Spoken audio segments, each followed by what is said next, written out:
Karena memang fasilitas kesehatan sudah berkomitmen bahwa di dalam janji mutu layanan, di dalam situ sudah dicantumkan bahwa nomor induk kependudukan itu sudah wajib digunakan sudah sah digunakan di fasilitas kesehatan.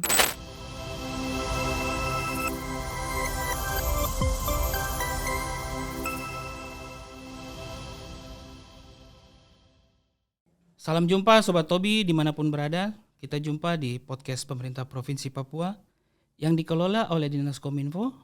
Dengan saya Chris, melalui podcast Tobi, Torang Bisa Bicara, kita akan memberikan layanan di segala bidang. Papua kreatif, Papua informatif. Untuk edisi hari ini sudah hadir narasumber Bapak Aprianto Ponjapu dari BPJS Kesehatan. Selamat siang. Selamat siang Pak Apa kabar? Chris. Kabar baik, puji Tuhan. Terima kasih sudah datang ya. Siap. Kita topik hari ini Jaminan Kesehatan Nasional. Biasanya disingkat JKN ya. Betul. Oke, kita mulai. Tugas dan fungsi BPJS ini apa? Ya baik, terima kasih Kak Kris. Pertama-tama kami mengucapkan banyak terima kasih juga sudah diundang di sini. Podcast Tobi, Orang Bisa Bicara. Jadi Sobat Tobi dimanapun berada, semoga semua sehat selalu. Jadi kalau kita masuk di dalam program Jaminan Kesehatan Nasional, apa tugas dan juga fungsi dari BPJS Kesehatan, kita bicara terkait dengan regulasi. Artinya ada dasar hukum terkait dengan program Jaminan Kesehatan Nasional. Kalau kita merujuk kepada Undang-Undang Nomor 40 Tahun 2004, itu tentang Sistem Jaminan Sosial Nasional. Kemudian turunan dari undang-undang tersebut yaitu Undang-Undang Nomor 24 Tahun 2011 tentang Badan Penyelenggara Jaminan Sosial. Di mana di dalam undang-undang ini disebutkan di dalamnya ada tugas dan juga fungsi dari BPJS Kesehatan. Kalau kita merujuk kepada fungsi dari BPJS Kesehatan, itu yang pertama kita mendaftarkan peserta, kemudian kita memungut terkait dengan iuran peserta, kemudian kita juga menerima bantuan iuran dari pemerintah, kemudian kita juga mengelola dana jaminan sosial, ini khusus untuk kepentingan dari masyarakat atau peserta. Kemudian kita mengelola terkait dengan data peserta. Kemudian kita juga BPJS Kesehatan membiayai terkait dengan pelayanan kesehatan di fasilitas kesehatan. Dan terakhir tentunya kita memberikan informasi, baik itu informasi terkait dengan BPJS Kesehatan, bahkan Jaminan Kesehatan Nasional kepada seluruh masyarakat Indonesia. Oke, tadi kan disinggung peserta. Iya. Ini caranya bagaimana untuk kita daftar? Kan sekarang ada namanya mobile JKN itu. Iya. Itu diinstal di HP. Betul. Android sama iPhone ya. Iya. Itu caranya bagaimana untuk daftar? Ya, kalau terkait dengan bagaimana cara mendaftar, sebenarnya kalau di aplikasi mobile JKN, Kak Kris, itu sebenarnya khusus untuk pendaftaran dari pekerja mandiri atau pekerja penerima bantuan, pekerja bukan penerima bantuan atau PBPU. Di mana kalau terkait dengan pendaftarannya di mobile JKN, itu hanya langsung membuka aplikasi mobile JKN, download, kemudian melakukan pendaftaran. Pendaftaran langsung mengikuti terkait dengan seluruh petunjuknya. Tapi kalau untuk segmen peserta lainnya, itu perlunya nanti akan melakukan pendaftaran di kantor BPJS Kesehatan. Baik itu kami juga ada mall pelayanan publik, ada BPJS keliling yang turun langsung ke kelurahan-kelurahan. Jadi kalau tidak punya HP, ke kantor ya? Bisa. Oke, jadi kalau kita yang sudah terdaftar, begitu kita install mobile JKN, kita registrasi, Berarti kita punya data sudah masuk di situ. Iya.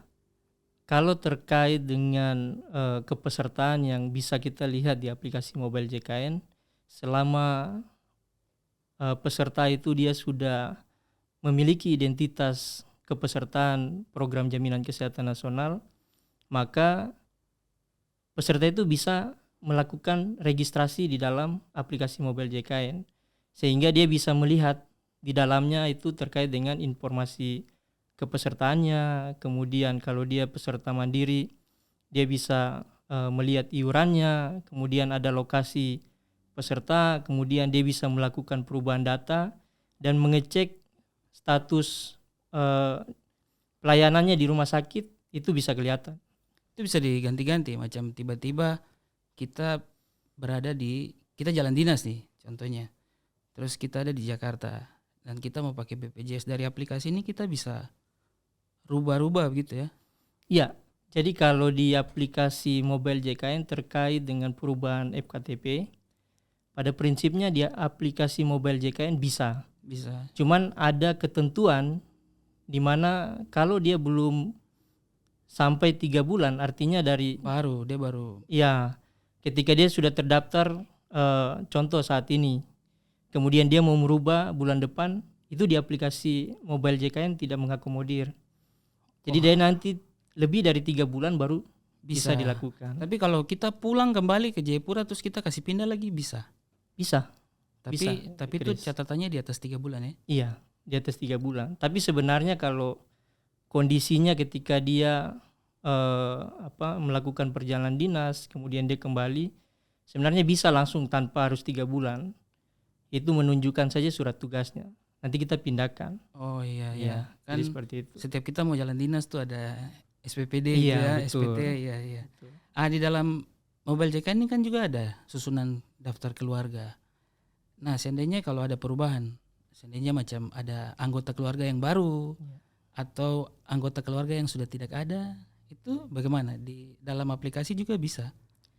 Jadi kalau untuk penambahan anggota keluarga di mobile JKN saat ini memang belum bisa diakomodir terkait dengan penambahan anggota keluarga. Jadi memang hanya bisa itu melalui pelayanan tatap muka dan juga non tatap muka. Harus ke kantor ya? Iya, harus ke kantor. Kami juga ada non tatap muka. Non tatap muka itu adalah kami punya Pandawa, pelayanan administrasi melalui WhatsApp.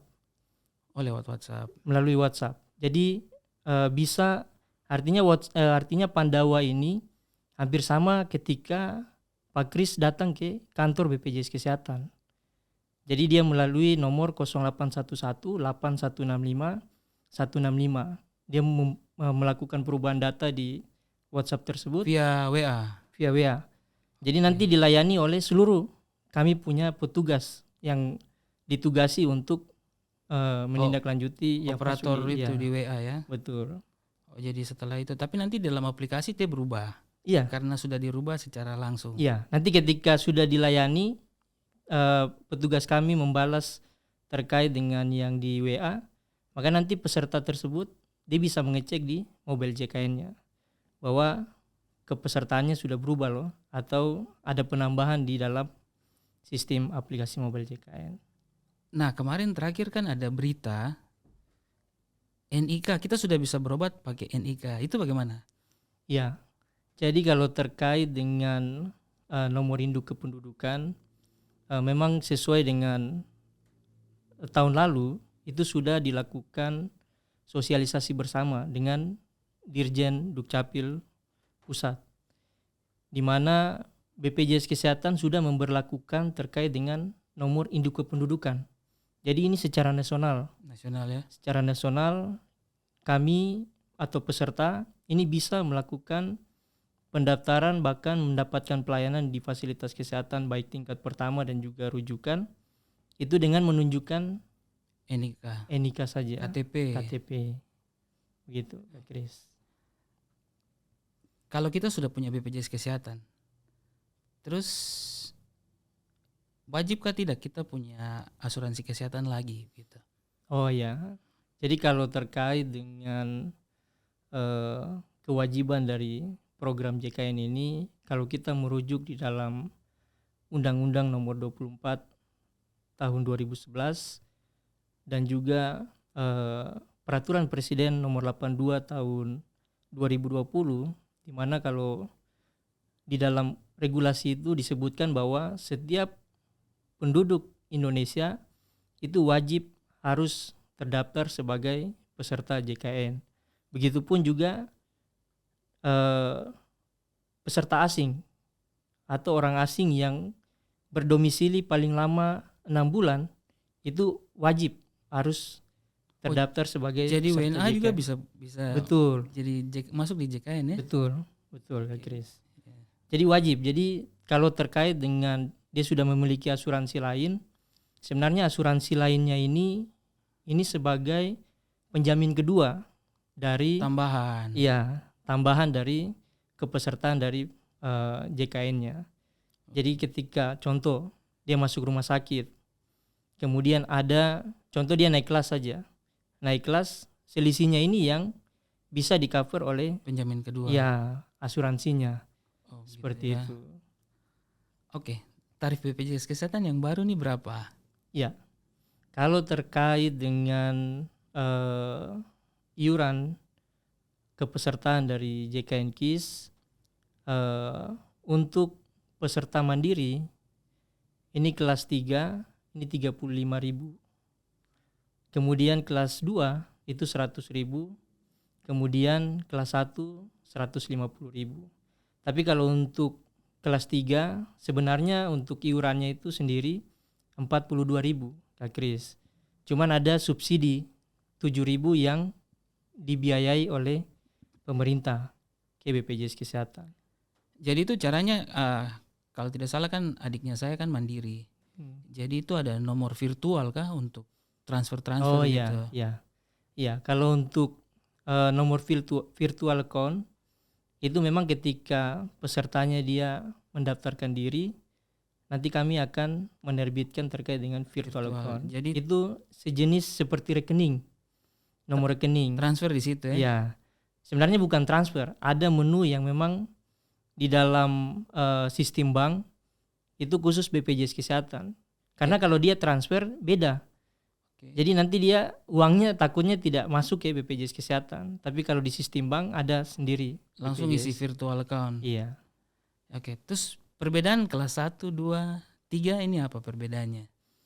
Ya baik. Secara layanan dan lain-lain. Iya. Kalau terkait dengan perbedaannya kelas 1, kelas 2 dan juga kelas 3, sebenarnya kalau untuk pelayanannya ini sama saja. Tapi kalau untuk iurannya pastinya berbeda. Ketika contoh peserta ini dia masuk di rumah sakit, sebenarnya yang membedakan itu hanya hanya ruangannya saja. Kelasnya. Iya, kelasnya. Tapi artinya yang mungkin perawatan dokter itu semua sama. Itu semua sama. Jadi pelayanannya itu tidak membedakan antara kelas 1, kelas 2, kelas 3. Cuman yang membedakan itu ya kelas perawatannya saja. Ruangannya yang mungkinnya ya ruangannya. Yang mungkinnya kelas 1 dia 2 orang, kemudian kelas 2 ya kemungkinan 4 orang. Lebih banyak orang di dalam ya. Betul. Nah ini kalau kita datang terus kelasnya nih penuh. Macam saya kelas 1, kelas 2. Terus penuh, terus kita mau up, tadi ada bilang up itu kita up ke kelas 1 itu bagaimana, bisa kah? Ya. Jadi kalau terkait dengan naik kelas, ini memang kita juga baru keluar kemarin kurang lebih 3 bulan yang lalu itu terkait dengan peraturan Menteri Kesehatan bahwa khusus untuk kelas 3 ini dia tidak bisa naik kelas, baik itu kelas 2 kemudian kelas 1. Kalau kelas 2 ke kelas 1 bahkan kelas 2 ke VIP ini bisa naik kelas. Bisa 2 tingkat dari kelas bisa 2 tingkat. Tapi nanti dengan perhitungan selisih. Iya. Selisih. Kelas 2 bisa ke kelas 1 bisa ke VIP. Bisa ke VIP. Kelas 1 juga bisa ke VIP. Jadi terkait dengan perhitungannya ya nanti di rumah sakit. Di rumah sakit yang melakukan perhitungan di dalam sistem mereka sehingga nanti BPJS Kesehatan yang membayarkan terkait dengan jaminannya, pelayanannya, nanti selisihnya ditanggung oleh peserta tersebut. Oh, karena dia kan bukan kelas itu toh, tapi naik jadi. Tapi kemarin kayaknya ada peraturan juga yang saya sempat baca. Kalau dia kelas 2, tapi yang tersedia cuma kelas 1. Katanya bisa dititip kah? Jadi dititip nanti selama berapa hari, Oh iya. dia harus kembali. Kalau dia tidak kembali, dia masih mau tetap di kelas 1, Iya. berarti dia harus bayar selisih. Betul.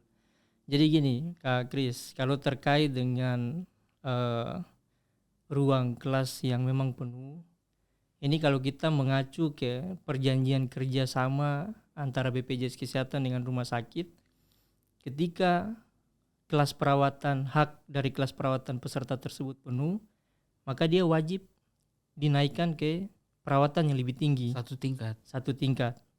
Artinya dia, contoh dia kelas 2, dia wajib dinaikkan Kelas 1. satu tingkat, yaitu kelas 1 dengan jangka waktu 3 hari. 3 hari ya. Dan ketika 3 hari ruangan tersebut sudah ada, maka dikembalikan.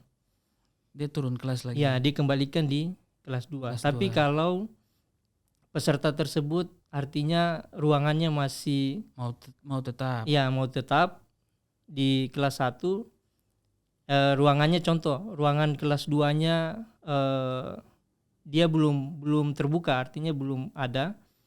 Maka nanti dikasih pilihan apakah peserta ini mau dirujuk ke rumah sakit lain atau tidak. Untuk cari kelas 2. Iya, untuk cari kelas 2. Tapi kalau dia mau di kelas 1, maka nanti akan selisih. Ya, diperhitungkan selisihnya. Tapi kalau dia tidak bersedia juga terkait dengan selisih, maka akan diturunkan kelas yang paling rendah. Bisa ke kelas 3. Iya, tapi tetap nanti ditagihkan dengan kelas 2. Bukan kelas 3. Oke. Iya, itu secara ketentuan. Oke, jadi aman ya. Berarti kalau kelas 2 penuh bisa numpang dulu di kelas 1 ya. Iya, betul. Oke. Dengan jangka waktu 3 hari lah. Nah, kalau kita mau ini cara cek tagihan dan cara bayar iuran ini. Cekan kan kadang sampai begini ada tunggakan. Iya. Itu bagaimana? Maksudnya bisa dicek kah begitu? Iya. Jadi kalau terkait dengan pengecekan iuran di aplikasi mobile JKN, ini memang yang bisa melihat itu hanya pesertanya sendiri yang sudah melakukan download dan juga registrasi. Ya. Jadi dia bisa melihat terkait dengan kepesertaannya, bahkan tunggakannya di dalam aplikasi mobile JKN itu berapa. Ada ya semua ya? Dia bisa lihat. Jadi itu sudah susunan anggota keluarga semua. Kalau dia mendaftarkan istri dan juga 3 orang anak, maka semuanya nanti bisa terlihat total jumlahnya di mobile JKN. Kalau kita PNS langsung jadi? Ya, kalau PNS dia langsung melalui gaji. Bendahara. Iya, langsung dipotong. Tapi kalau untuk pemberi kerja, badan usaha, ini nanti mereka bisa mengakses juga terkait dengan aplikasi yang sudah kita sediakan. Jadi mereka juga bisa melihat tagihan-tagihan, kemudian nanti mereka membayarkan sesuai dengan virtual account yang ada juga. Nah ini kalau tidak bayar nih kena sanksi atau denda? Ya, kalau terkait dengan iurannya dia tidak bayar, sebenarnya kalau dibilang sanksinya itu yaitu dendanya. Oh, denda. Iya, sanksinya itu denda. Ya? Iya, tambah. Jadi dendanya itu nanti ketika dia masuk di rumah sakit, dia harus membayar, nanti akan dihitung di rumah sakit, yaitu 5% itu dikali diagnosa yang sedang dia dirawat, kemudian dikali batas atau dikali jumlah bulan menunggaknya. Sehingga nanti secara akumulatif rumah sakit yang bisa mengetahui bahwa dia harus bayar berapa ya? Ya, nanti dari rumah sakit yang menentukan. Jadi harus aktif dulu baru bisa dipakai lagi. Betul. Jadi kalau nunggak berarti tidak aktif. Iya, selama dia menunggak otomatis pasti kartunya tidak aktif dan tidak bisa digunakan. Jadi diaktifkan berarti harus bayar ya? Iya. Tapi kalau untuk denda ini Kak Kris, ini dia khusus hanya untuk ketika peserta tersebut dia rawat inap saja. Tapi kalau untuk rawat jalan, nah itu tidak dikenakan denda. Oh, jadi walaupun dia telat tapi dia tidak rawat inap, dia Iya. bayar itu tidak kena Tidak kena denda. Nanti karena ketika dia tidak dirawat. iya, ketika dia rawat inap, dia dikenakan denda, dan dendanya itu berjalan 45 hari semenjak dia membayar tunggakan yang terakhir yang dia bayar. Jadi selama 45 hari itu, contoh hari ini dia bayar, besok dia sakit, nah itu dia membayar denda. Kemudian nanti mungkin 3 hari dia sudah keluar, kemudian dia masuk lagi, maka dia dikenakan denda lagi sampai dengan Double ya. sampai dengan 45 hari. Seperti itu. Jadi- Sebenarnya bukan double, ini ketentuan yang memang dibuat oleh pemerintah. Jadi lebih baik bayar. Iya, betul. Karena kan sakit tuh kapan saja bisa datang. iya, ya. betul. Kita tidak tahu. Oke. Jadi bagaimana cara berobat dengan BPJS nih, kartu Mobile JKN nih? Kalau kita datang ke UGD ya, pertama kalau rumah Ya. sakit atau ke puskesmas ini caranya bagaimana? Iya, kalau untuk penggunaan identitas nomor induk kependudukan saat ini memang saat ini juga kami BPJS Kesehatan punya fokus terkait dengan transformasi mutu layanan, di mana FKTP bahkan atau fasilitas kesehatan baik di FKTP dan juga rumah sakit ini sudah berkomitmen terkait dengan janji layanan di fasilitas kesehatan, di mana salah satunya mereka tidak boleh menolak terkait dengan penggunaan KTP di fasilitas kesehatan. Jadi ketika peserta itu ingin berobat, dia tinggal menunjukkan saja KTP. kartu identitas Yang ada tanda NIK-nya. penduduknya. Iya, Ya. betul. Begitu juga anak. Anak itu ada kan yang biasa bertanya, anak itu bagaimana? Sebenarnya kan anak sudah ada kartu identitas anak. KIA ya. Iya, itu bisa digunakan juga di Itu kan ada NIK-nya juga toh. betul, betul. Itu ada, tinggal datang saja ke FKTP, kemudian nanti dilayani oleh teman-teman kita di fasilitas kesehatan. Kalau NIK itu kan kalau seandainya kita tidak punya KIA itu bisa di kartu keluarga itu kan ada Iya, NIK. betul. Kalau KIA-nya dia belum buat, sebenarnya kartu keluarga bisa digunakan. kan? Karena memang kita mengacunya ke nomor induk kependudukan Iya, yang karena tercantum di waktu bikin kartu akte keluarga. langsung kan ada itu. iya, tidak betul Kak tidak Kris. tunggu lagi sampai pokoknya NIK-nya ada. Iya, Jadi perlu sekarang ya simpan-simpan itu ya. Iya, Kartu keluarga juga. Ya. betul. Kalau bisa standby di HP juga. Iya, sekarang kan gampang foto saja. Iya, Ah. iya, Sama ada juga KTP digital sekarang itu. iya. Apakah semua pelayanan kesehatan dan penyakit ditanggung BPJS? Iya, kalau terkait dengan semua jenis pelayanan itu dijamin, Kak Kris. Cuman memang ada ketentuan-ketentuan yang memang harus dipatuhi oleh peserta. Di mana contoh terkait dengan pelayanan kesehatan itu harus secara medis. Secara medis itu sudah di cover, mulai dia datang mengurus administrasi sampai dengan Pulang. dia pulang mendapatkan obat pun itu dia ditanggung.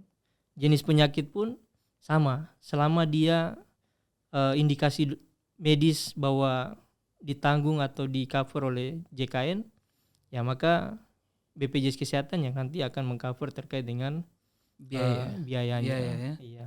Jadi tidak memandang, yang penting dia indikasi medis, dokter yang menyarankan atau dokter yang memang nyatakan ini sifatnya medis, berarti ditanggung oleh BPJS Kesehatan. Ini kalau orang dalam keadaan darurat, terus bisakah tidak dia gunakan fasilitas kesehatan yang tidak bekerja sama dengan BPJS? Ya. Kalau terkait dengan gawat darurat, kalau gawat darurat ini memang kalau kita mengacu ke peraturan Menteri Kesehatan bahwa setiap pasien ini yang memang kondisinya dalam keadaan gawat darurat ini harus wajib dilayani terlebih dahulu di seluruh fasilitas kesehatan, baik itu yang bekerja sama dengan BPJS Kesehatan atau yang tidak bekerja sama dengan BPJS Kesehatan, karena memang dia wajib harus dilayani terlebih dahulu. Nanti ketika kondisinya sudah stabil, maka peserta tersebut nanti akan dirujuk ke rumah sakit yang bekerja sama dengan BPJS Kesehatan. Sehingga nanti proses administrasinya antara BPJS Kesehatan antara rumah sakit yang tidak kerja sama dengan BPJS Kesehatan, nanti dia akan berkoordinasi dengan rumah sakit yang dia rujuk untuk menangani pasien. Ya, pasiennya lebih lanjut. Oke. Ini tadi BPJS Kesehatan itu kantornya, badannya. Betul. Yang ditunjuk. Iya. Nah, kalau JKN ini programnya itu bagaimana? Bedanya ya, Kak Kris ya. Iya. Kalau terkait dengan perbedaan antara JKN dan juga BPJS Kesehatan, di mana kalau untuk JKN sendiri ini adalah program di mana dia berupa perlindungan kesehatan untuk memenuhi kebutuhan dasar dari peserta yang wajib membayar iuran, bahkan yang iurannya dibayarkan oleh pemerintah. Artinya ini program. Tapi kalau BPJS Kesehatan sendiri, kami ini Badan Penyelenggara Jaminan Sosial Kesehatan yang ditunjuk atau badan hukum publik yang ditunjuk oleh Presiden untuk menyelenggarakan jaminan kesehatan nasional. Berarti BPJS ini kantornya begitu ya? Iya, betul. Kami lembaga yang ditunjuk. JKN itu programnya. Betul sekali. Siapa saja yang bisa jadi ini peserta jaminan kesehatan nasional? Ya, kalau kita bicara siapa saja, sebenarnya di undang-undang sudah jelas bahwa seluruh penduduk atau seluruh masyarakat Indonesia ini wajib terdaftar sebagai peserta. Namun terkait dengan kepesertaannya pastinya ada segmen-segmen pesertanya sendiri.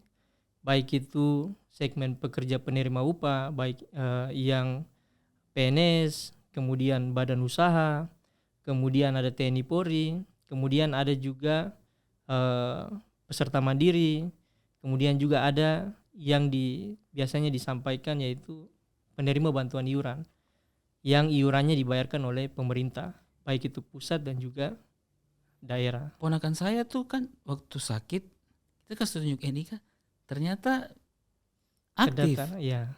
Padahal setahu saya kita tidak pernah, atau itu bagaimana ceritanya? Kenapa bisa ada yang di cover? Ya, kalau terkait dengan memang kalau khusus untuk Papua Barat dan juga wilayah Papua, ini memang hampir rata-rata semua terdaftar di penerima bantuan iuran PBIJK. Ini iurannya dibayarkan oleh pemerintah pusat. Jangankan mungkin Kak Kris, saya pun dulu dapat juga terkait dengan Kartu Indonesia Sehat yang dibayarkan oleh pemerintah pusat.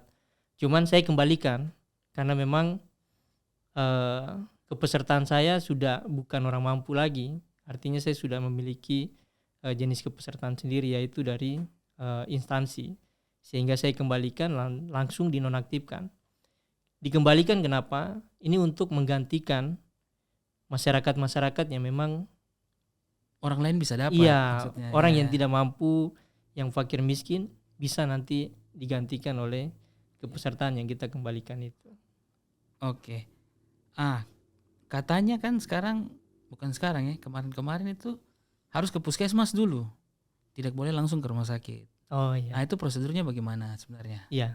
Jadi kalau terkait dengan alur pelayanan program jaminan kesehatan nasional Kartu Indonesia Sehat, di mana memang alurnya dia harus melalui fasilitas kesehatan tingkat pertama.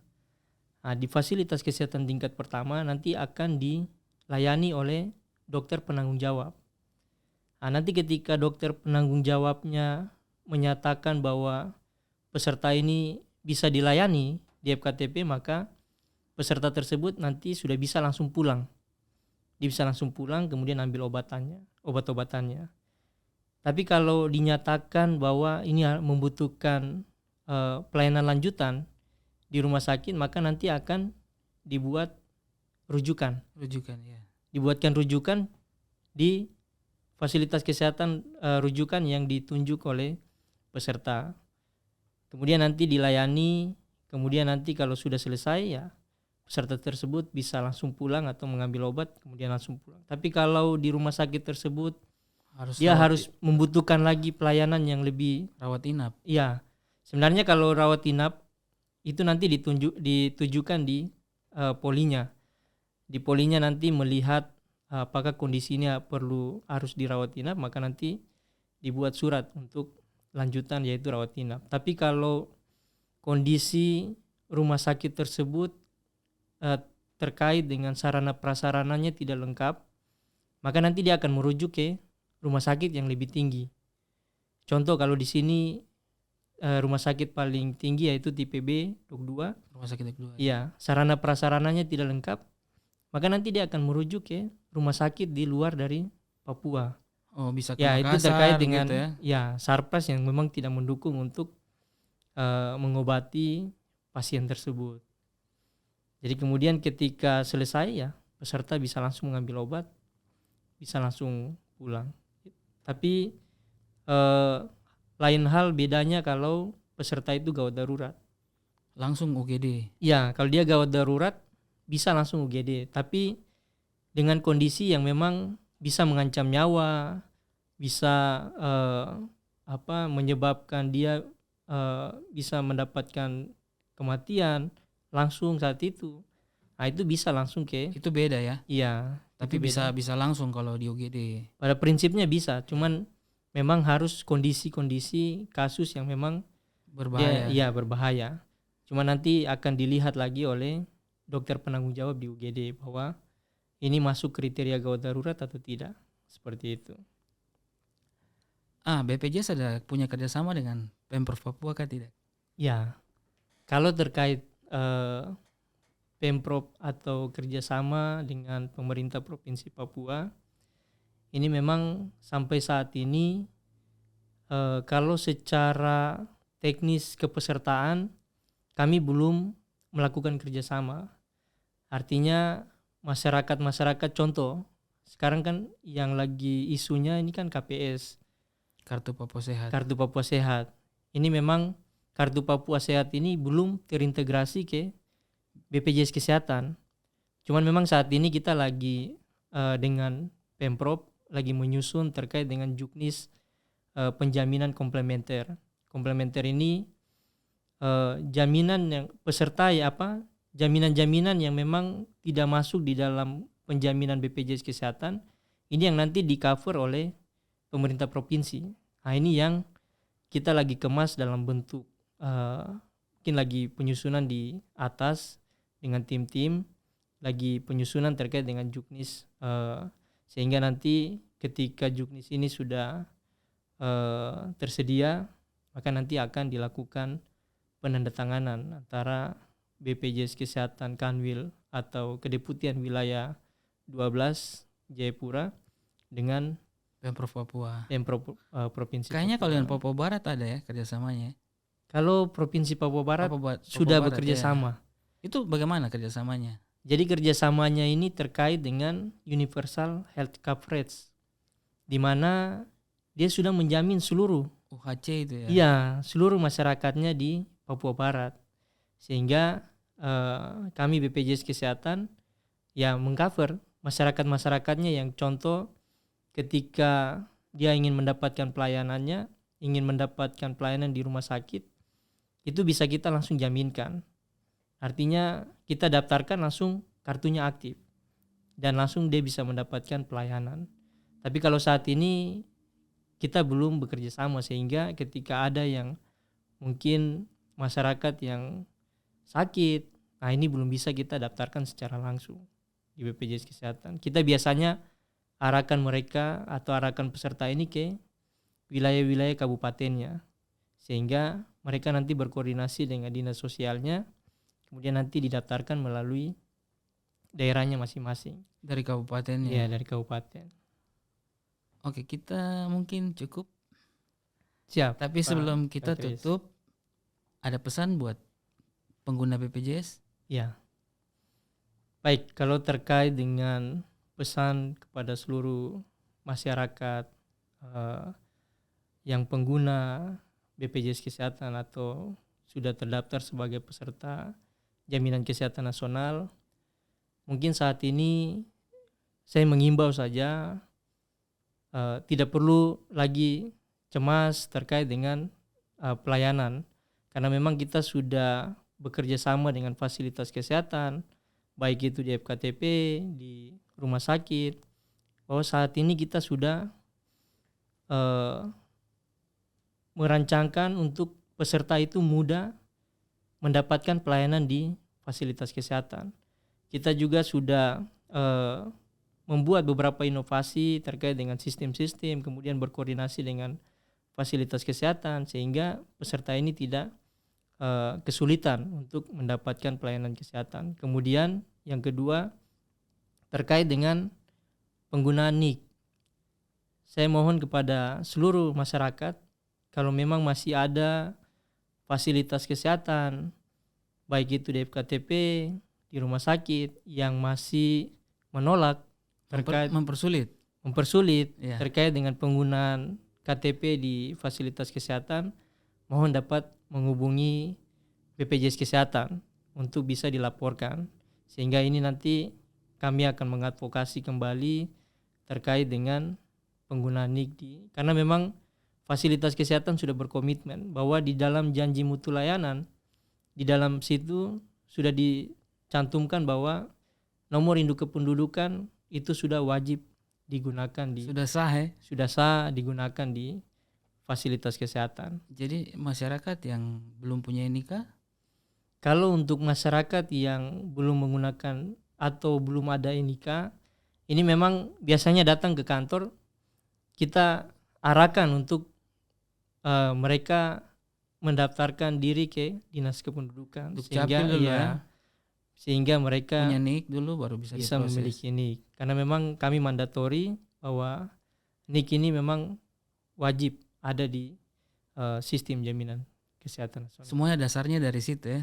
Siap, Kak Kris. Betul sekali. Iya, jadi buat masyarakat gunakan mobile JKN itu lebih gampang sekarang. Punya HP tinggal install. Betul sekali. Bisa lihat-lihat di situ kartunya juga ada tuh, bisa. Ya. Kartunya di situ tidak perlu dicetak lagi. Betul tinggal sekali, kasih lihat situ apa nomor NIK, nomor pesertanya juga sudah jelas. Mau rubah-rubah, kalau mau ganti dokter juga bisa ya, ganti tempat dan lebih mudah. Kalau tidak punya HP smartphone bisa langsung ke BPJS di Kota Raja ya. Betul. Oke. Demikian edisi Dialog Podcast hari ini. Kita jumpa lagi di edisi menarik berikutnya. Papua Kreatif, Papua Informatif.